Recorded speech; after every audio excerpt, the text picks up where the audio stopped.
और खबर पर अधिक जानकारी के साथ संवाददाता अजीत सिंह राठी हमारे साथ जुड़ चुके हैं, तो सीधा अजीत के पास हम चलते हैं। अजीत, अभी हमने उन लोगों की प्रतिक्रियाएं सुनी जो जहां पर हादसा हुआ है वहां धराली से लोग पहुंचे हैं। क्या वाकई वहां पर जिस तरीके की बातें कही जा रही है, वहां से अभी धराली से कितने लोगों को निकाला गया है बाहर?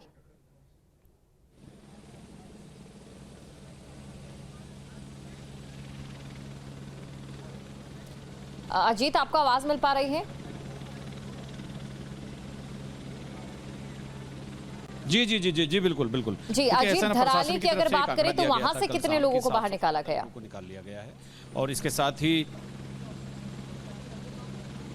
मैं वहीं की बात कर रहा हूं। और चूंकि ये कल प्रशासन की तरफ से आंकड़ा जारी किया गया था कि 700 से ज़्यादा लोगों को वहां से रेस्क्यू किया गया है। उसमें स्थानीय लोग भी हैं और यात्री जो गंगोत्री धाम की यात्रा पर निकले थे वो भी हैं, टूरिस्ट भी हैं जो हरसिल वगैरह और इधर उधर गए हुए थे। तो ये तमाम इनको निकाला गया है। कल फिर दोपहर के बाद यहाँ मौसम पैक हो गया और मौसम पैक होने के बाद फिर कल हेली सर्विसेज ऑपरेट नहीं हुई। आज फिर सुबह अर्ली मॉर्निंग से हेली सर्विस शुरू है। मेरे सामने आप देख सकते हैं, तो देखिए ITBP के जवान हैं यहाँ पर और तमाम अधिकारी मौजूद हैं। और ये देखिए हेलीकॉप्टर में राशन भरा जा रहा है, जो रसद भेजी जा रही है वहाँ, और इस रसद को ITBP के जवान हेलीकॉप्टर में रख रहे हैं। इस तरह का सिलसिला लगातार बहुत सुबह सवेरे से चल रहा है। रसद इधर से रसद जा रही है, कर्मचारी जा रहे हैं, वॉलंटियर्स जा रहे हैं जो वहाँ रेस्क्यू ऑपरेशन में हाथ बटा रहे हैं। और उधर से जो लोग यात्री हैं या बाहर के लोग हैं, टूरिस्ट हैं और या स्थानीय लोग हैं, उनको लगातार यहाँ सुबह से लाने का सिलसिला जारी है। लेकिन इधर कुछ लोग ऐसे हैं जिनको जाना था उधर, उनको अपनों को ढूंढना है, उनकी कोई व्यवस्था यहाँ पर नहीं हो रही है। बहुत सारी महिलाएं यहाँ पर थोड़ी देर पहले हंगामा भी कर रही थी। और लेकिन सरकार के प्रयास में जिस तरह का देखा जा रहा है, कोई कमी किसी तरह की नज़र नहीं आती। और चूंकि 4-5 हेलीकॉप्टर लगातार हेली कर रहे हैं, लगातार उड़ान भर रहे हैं। और यहाँ से अभी एक बार फिर देखिए आप कि मतलब इतना राशन वहाँ चला गया। मुझे ऐसा लगता है कि अब वहाँ राशन पकाने की और बनाने वाले की दिक्कतें होंगी, वहाँ उनका क्राइसिस होगा, क्योंकि वहाँ से सब लोग यहाँ आ गए हैं। और फोर्स के अलावा जो मजिस्ट्रेट हैं, जो अधिकारी हैं, जो SDRF के जवान हैं, आर्मी वाले हैं, NDRF, SDRF और ITBP, तो अब तो मुझे सबसे बड़ी समस्या वहाँ पर ये लगती है कि इतना मैन पावर वहाँ रेस्क्यू के लिए पहुँच गया है, उनके लिए खाना बनाने के लिए, उनके रहने के लिए वहाँ व्यवस्था कम ना पड़ जाए। क्योंकि पहले से ही सब ध्वस्त हो चुका है और पूरा थराली बर्बाद हो चुका है, तो इसलिए मुझे नहीं लगता वहाँ एकोमोडेशन की अब इतनी सुविधा बची होगी।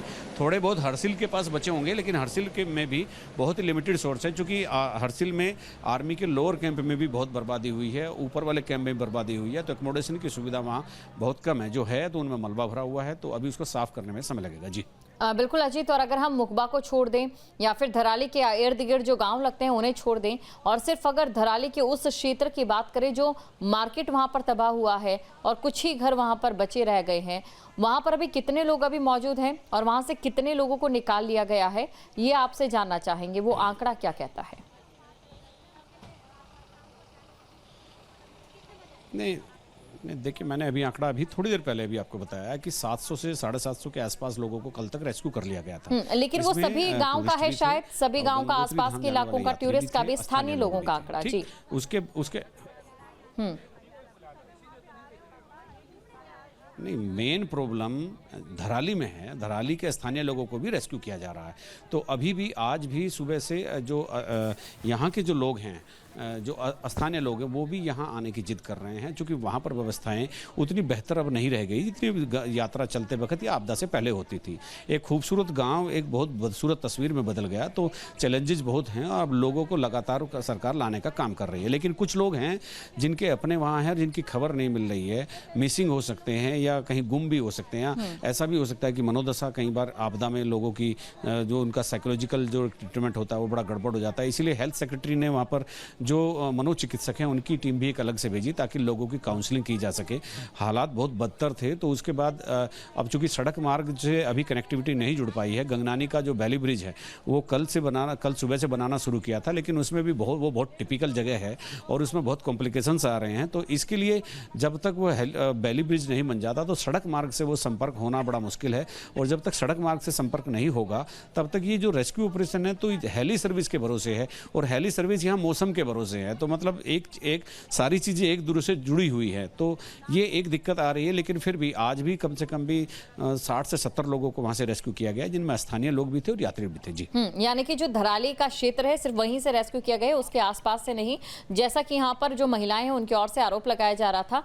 और महिलाएं ये भी कह रही थी कि पर्यटकों को यहाँ पर ज्यादा तरजीह दी जा रही है बजाय उनके जो स्थानीय लोग हैं वहां पर।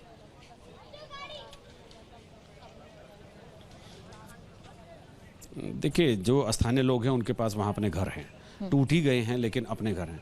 जो टूरिस्ट है, जो यात्री है, तो किसी भी सरकार की, किसी भी स्टेट गवर्नमेंट की प्राथमिकता पहले दूसरे राज्यों के उन लोगों को निकालना होता है जो यात्रा पर आए थे। अगर आप यात्रियों को सुरक्षित वापस नहीं पहुंचाएंगे तो आपकी यात्रा में फिर कोई आएगा ही नहीं। बहुत सारी चीज़ें गवर्नमेंट को देखनी होती है, लेकिन वहाँ एक इस हादसे के बाद मतलब किसी स्थानीय लोगों को कोई दिक्कत ना हो, यात्रियों को कोई दिक्कत ना हो, वहाँ पर सीनियर ऑफिसर तैनात किए गए हैं। हेली सर्विस जितनी हो सकती है उससे जितना ऑक्यूपाई हो सकता है वो किया जा रहा है। ज़्यादा किए जाने की ज़रूरत है। अगर सड़कें नहीं टूटती तो ये ऑपरेशन अब तक ओवर हो चुका होता। तो अब वहाँ सिचुएशन बड़ी दर्दनाक जैसी हो गई है। चारों तरफ बिखरा मलबा, मलबे में दबे मकान, उसको देख करके लोगों की साइकोलॉजिकल उन्हें दिक्कतें हो रही है। अब वहाँ लोग रहना नहीं चाह रहे हैं फ़िलहाल, तो इसीलिए हंगामा भी कर रहे हैं। और इधर जो लोग हैं जिनके वहाँ कुछ अपने थे, रिश्तेदार थे, नातेदार थे, भाई थे, एक बहन अपने भाई को ढूंढने जाना चाहती है, वो सुबह से नहीं जा पा रही है। और हालांकि वहाँ कम्युनिकेशन भी बहाल थोड़ा थोड़ा हो गया है, हर सिल तक इंटरनेट भी चल गया है। तो कुल मिला के बात यह है कि लोग अपनों की तलाश में जाना चाहते हैं, लेकिन सरकार के सामने भी दिक्कत यह है कि अगर वो वॉलंटियर्स और रसद सामग्री ना भेजे तो फिर किसको भेजे। तो फिर बहुत सारी दिक्कतें, बहुत सारे चैलेंजेस इस समय सरकार के सामने है। फिलहाल कहीं ना कहीं कोई ना कोई कमी रही जाती है, लेकिन रेस्क्यू ऑपरेशन का सिलसिला अभी भी चल रहा है। जी, सड़क मार्ग की अगर हम बात करें तो उसको लेकर क्या अपडेट है? कहां तक का जो रास्ता है वो बन चुका है और इसके अलावा और कितने दिन या फिर और कितना समय लग सकता है? दोनों जगह हैवी मशीनों से थोड़ा समतलीकरण करके ट्रैफिक परसों से निकलना शुरू हो गया था। और उसके आगे गंगनानी के पास, मतलब भटवाड़ी से तकरीबन 15 किलोमीटर आगे गंगनानी के पास एक पुल बह गया था, आपको याद होगा। और उस पुल की वजह से जो उधर हरसिल, मुखबा, धराली, गंगोत्री का जो क्षेत्र है उसका कनेक्शन यहाँ जिला मुख्यालय से पूरी तरह से सड़क मार्ग से कटा हुआ है। कल सुबह आर्मी और आईटीबीपी ने वहाँ पर, आर्मी और बीआरओ ने वहाँ पर बेली ब्रिज बनाने की एक शुरुआत की, लेकिन वहाँ इतनी टिपिकल सिचुएशन है कि वहाँ आसानी से काम नहीं किया जा सकता। एक तरफ बहुत तेज़ झरना चल रहा है, दूसरी तरफ पुल के नीचे की गहराई इतनी है कि मतलब उसकी गहराई नापना बहुत मुश्किल है। पानी का वेग बहुत है, चारों तरफ से बड़े बड़े बोल्डर पड़े हैं। तो कल वहाँ पर काफ़ी कोशिश हुई, लेकिन दोपहर बाद तक कोशिश होने के बाद वहाँ पर मूसलाधार बारिश शुरू हो गई। वो बेली ब्रिज का ऑपरेशन बीच में रोकना पड़ा। लेकिन आज सुबह से फिर बेली ब्रिज को बनाने की कार्रवाई जारी है, गतिमान है। और मुझे लगता है कि कल तक बेली ब्रिज सुचारू होना चाहिए। हालांकि ये सूचनाएं आ रही थी कि बेली ब्रिज सुचारू हो गया, लेकिन हुआ नहीं है। हमने तस्दीक कर ली है इस बात की। तो अभी उसमें बहुत काम होना बाकी है। और एक इंफ्रास्ट्रक्चर, एक स्ट्रक्चर दोनों तरफ फाउंडेशन पर रखने के बाद उनके नट बोल्ट कसने में ही पूरा आधा दिन चला जाता है। बहुत सारे लोग लगते हैं, टेक्निकल चीज़ें हैं। और अगर उसको अधूरा छोड़ देते हैं या लापरवाही कर देते हैं तो उसमें फिर कोई हादसा होने का भी डर रहता है। जी, बिल्कुल अजीत, देखिए एक चीज भी हमने यहाँ पर देखी, रेस्क्यू ऑपरेशन में जो मौसम है वो एक बहुत बड़ी बाधा बनता हुआ नजर आ रहा है। अभी फिलहाल आगे मौसम को लेकर क्या अनुमान?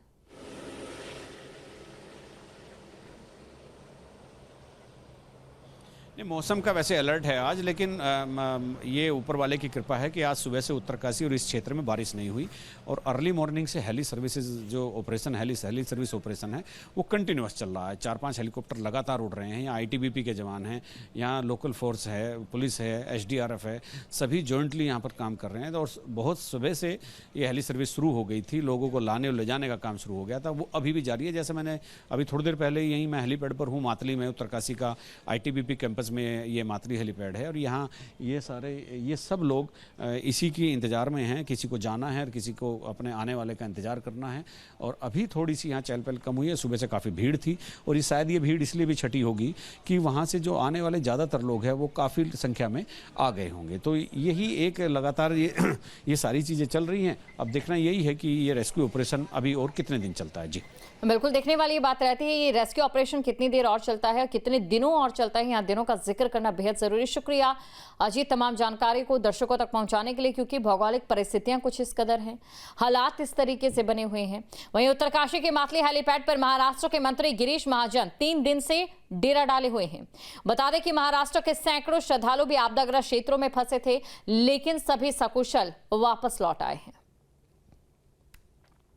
मैं यहाँ मातली हेलीपैड पर हूँ और महाराष्ट्र के आपदा प्रबंधन मंत्री मेरे साथ हैं। उनके भी कुछ लोग इधर यात्रा पर आए थे, तो उन्हीं के खैर खबर लेने और उनको रेस्क्यू करने, उनको किस तरह से मतलब एक कंफर्ट जोन में लाया जा सकता है, उसी के लिए यहाँ पर 3 दिन से कैंप कर रहे हैं। तो मंत्री जी, आप कब से यहाँ उत्तरकाशी में हैं और कितने लोग अपने यहाँ? मैं 3 दिन से लगातार यहाँ पर हूँ। हमारे पास जो सूची थी, जो गंगोत्री के पास में थे, घरौली के पास में थे, घराली के पास में, तो वैसे 200 लोगों के ऊपर लगभग पास में हमारे पास सूची आई थी, जिनका कांटेक्ट नहीं हो पा रहा था पहले दूसरे दिन।